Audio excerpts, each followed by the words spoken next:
కంచగచ్చిబౌలి భూముల్ని కాజేసే పాచిక పారకపోవడంతో రేవంత్ సర్కార్ హైదరాబాద్ సెంట్రల్ యూనివర్సిటీపై పగబట్టింది. యూనివర్సిటీ పరిధిలో పోలీసు బలగాల్ని మోహరించింది. కంచగచ్చిబౌలి ప్రాంతంలోకి ఇతరులెవరూ రాకూడదని ఆంక్షలు విధించింది. నిబంధనలు అతిక్రమిస్తే కఠిన చర్యలు ఉంటాయని హెచ్చరించింది.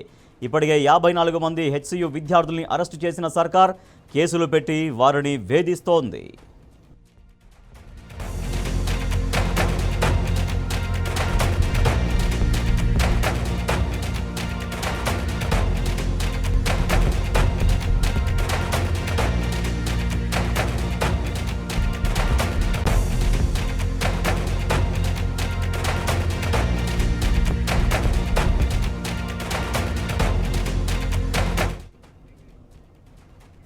తెలంగాణలో కాంగ్రెస్ ప్రజాపాలన ముసుగు తొలగిపోయింది. రేవంత్ అరాచక పాలన వికృత రూపం బయటపడింది. పరిపాలన చేతగాక ప్రభుత్వం అణచివేతలే మార్గంగా ముందుకెళుతోంది. ఇందిరమ్మ పాలనంటే ప్రశ్నించే గొంతుల్ని నొక్కేయడమేనని మరోసారి తెలిసిపోయింది. హైడ్రా నుంచి మొదలుకొని హెచ్సియు భూ వివాదం వరకు రేవంత్ సర్కార్ వీకెండ్ వ్యూహాలనే అనుసరించింది. బలహీనమైన పరిపాలనతో రేవంత్ రెడ్డి వారాంతాల్లో అరాచకాలు చేస్తూ తెలంగాణ ప్రజలను భయకంపితులను చేస్తున్నాడు. వీకెండ్ అయిందంటే చాలు ఎక్కడి నుంచి పోలీసులు వచ్చి మీద పడతారోనని, ఎక్కడ బుల్డోజర్లు వచ్చి విధ్వంసానికి పాల్పడతాయోమోనని జనం జంకుతున్నారు. శని ఆదివారాలు సెలవు రోజుల్లోనే పోలీసులు విరుచుకుపడుతున్నారు. కోర్టులకు సెలవు రోజులున్నప్పుడే ప్రభుత్వాన్ని ప్రశ్నించే వారిని నిర్బంధిస్తున్నారు. అరెస్టులకు పాల్పడుతున్నారు. మహిళా జర్నలిస్టులను సైతం దొంగ రాత్రి పూటే అరెస్టు చేయడం రేవంత్ సర్కారు పైశాచికత్వానికి పరాకాష్ఠ.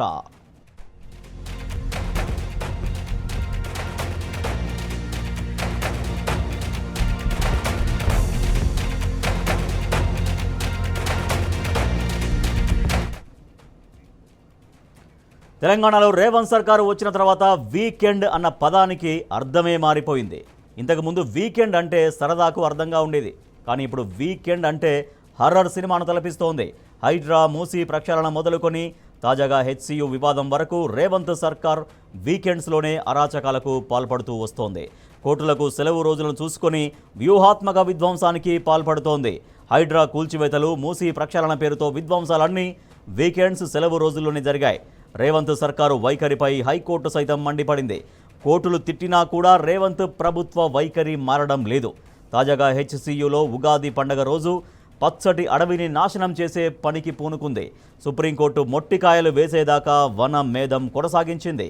హెచ్సియు విద్యార్థులపై కర్కశంగా వ్యవహరించింది. ప్రకృతిని కాపాడాలి అన్న పాపానికి విద్యార్థులపై పోలీసులు పాశవికంగా దాడులు చేశారు. హెచ్సియు భూముల పరిరక్షణ కోసం ఆందోళన చేస్తున్న వారిలో 54 మంది విద్యార్థులను పోలీసులు అరెస్టులు చేశారు. ఒకవైపు వర్సిటీ విద్యార్థులపై ఎలాంటి కేసులు పెట్టడం లేదని డిప్యూటీ సీఎం భట్టి చెబుతున్నారు. మరోవైపు ప్రభుత్వం మాత్రం విద్యార్థుల పట్ల కక్షపూరిత వైఖరిని అవలంబిస్తోంది. పోలీసులు అరెస్ట్ చేసిన 54 మంది విద్యార్థుల జాడ ఎక్కడో ఇప్పటికీ చెప్పడం లేదు.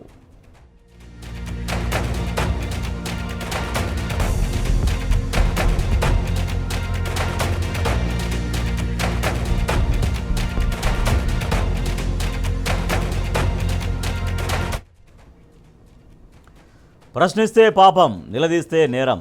ఇదే తెలంగాణలో సాగుతున్న రేవంత్ గూండా రాజ్యం. ప్రజాపాలన పేరుతో గద్దెనెక్కిన సర్కారు అసలు స్వరూపం. ప్రజా సమస్యల్ని ప్రస్తావించొద్దు, అభివృద్ధి విషయాన్ని అసలే తీయొద్దు, హామీల అమలుపై ఏంది అని అడగొద్దు. కాదంటే రౌడీలతో దాడులు, పోలీసులతో కేసులు.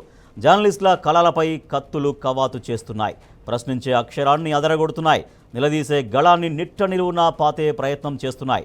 ఒకవైపు జాతీయ స్థాయిలో పత్రికా స్వేచ్ఛను కాపాడాలని పార్లమెంట్లో మొత్తుకుంటున్న కాంగ్రెస్, మరోవైపు రాష్ట్రంలో మాత్రం జర్నలిస్టులపై ఉక్కుపాదం మోపుతోంది.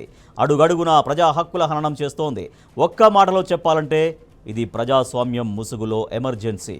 ఇప్పటి వరకు రేవంత్ సర్కారు గద్దెనెక్కిన తర్వాత ప్రభుత్వ విధానాల్ని విమర్శించిన జర్నలిస్టులను, యూట్యూబర్లను ఎంతో మందిని అరెస్టు చేశారు. అక్రమ కేసులు పెట్టి వేధించారు.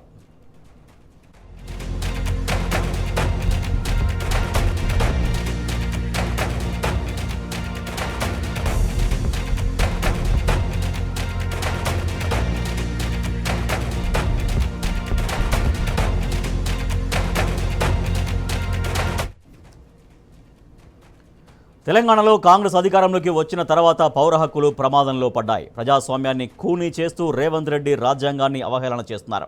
ప్రజల హక్కులను పాతరేస్తున్నారు. అక్రమ కేసులు, అక్రమ నిర్బంధాలు ఎక్కువయ్యాయి. పౌర హక్కుల నేతలు ప్రశ్నిస్తున్న వారిపై దాడులు పెరిగిపోయాయి.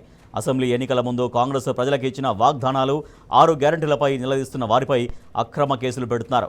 ఇచ్చిన హామీలను అమలు చేయడంలో ప్రభుత్వ వైఫల్యాన్ని ప్రశ్నించే వారి ప్రాణాలకే ముప్పు వాటిల్లింది. ప్రశ్నను జీర్ణించుకోలేని రేవంత్ రెడ్డి దాన్ని బహిరంగంగా హత్య చేయడం ప్రారంభించారు.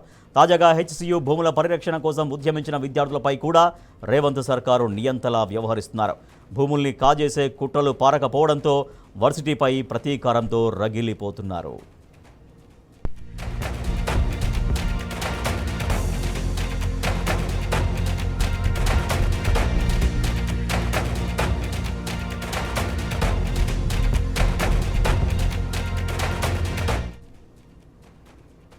హస్తినలో ఒక నీతి, తెలంగాణలో మరో నీతి. కాంగ్రెస్ పార్టీ హిపోక్రసీకి యావత్ దేశం నివ్వెరపోతోంది.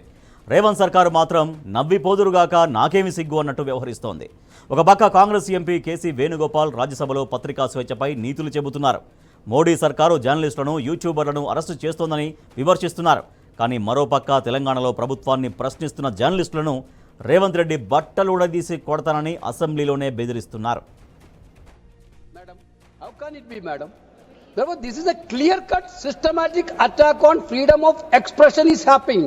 Whether it is in journalism also, we can see that YouTubers are under attack, said journalists are under attack. Whenever somebody is talking against the government or against the BJP party, they are under threat.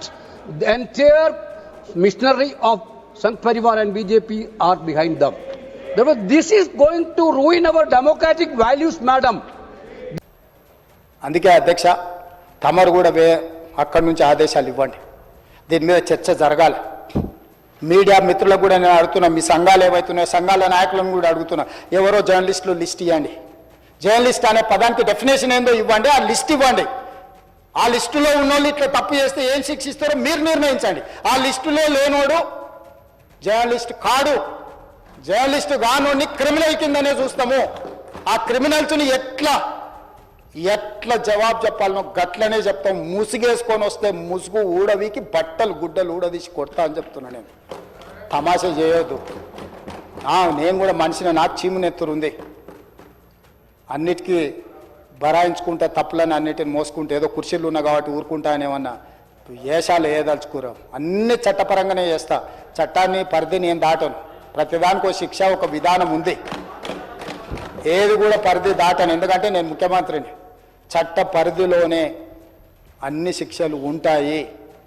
జర్నలిస్టులకు కూడా నా సూచన, ఎవరు journalist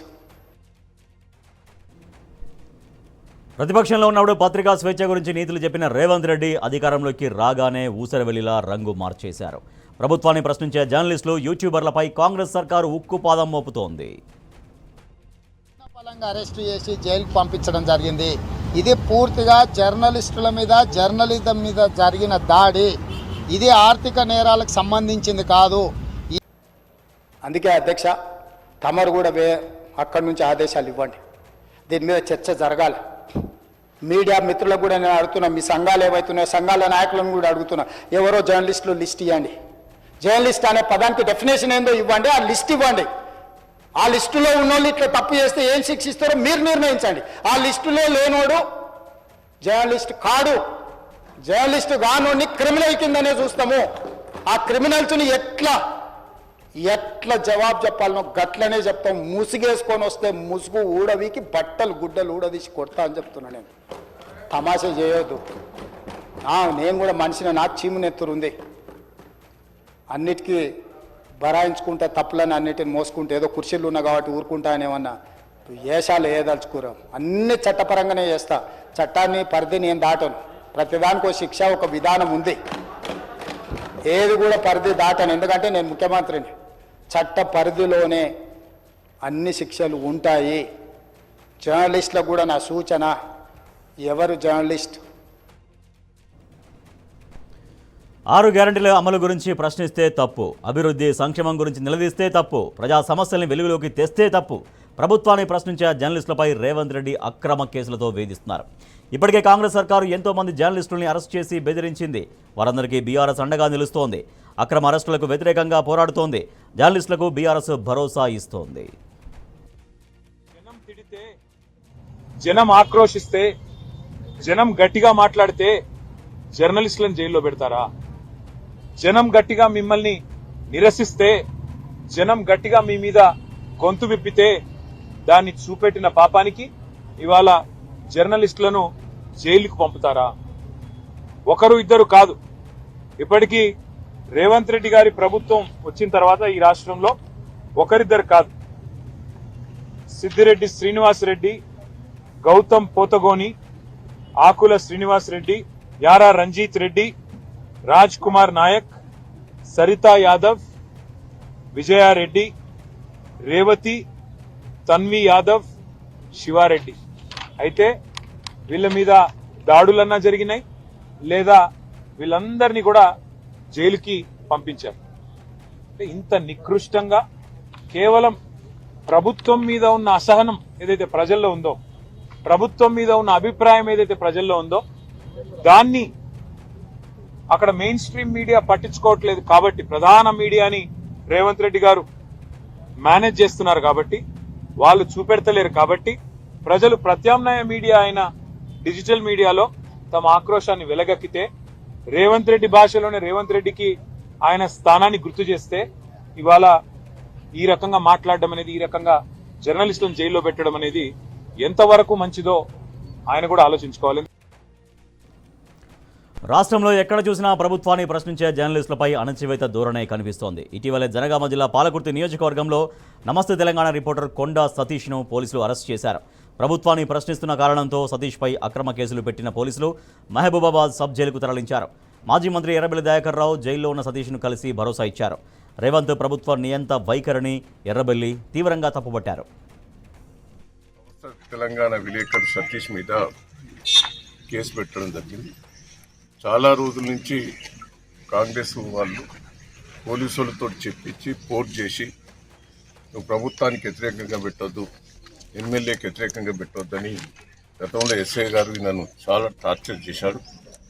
అయినా వాస్తవాలు నేను ప్రజల దగ్గర తీసుకుపోతా, తప్పులన్నీ కూడా ప్రజల ముందు పెడతా అని ఆయన గట్టిగా నిలబడి ప్రజల సమస్యలను పరిష్కారం చేయలేని ప్రభుత్వాన్ని ఎన్నో విమర్శలు చేస్తూ ప్రెస్ ద్వారా ప్రజలకు వినిపించాడు.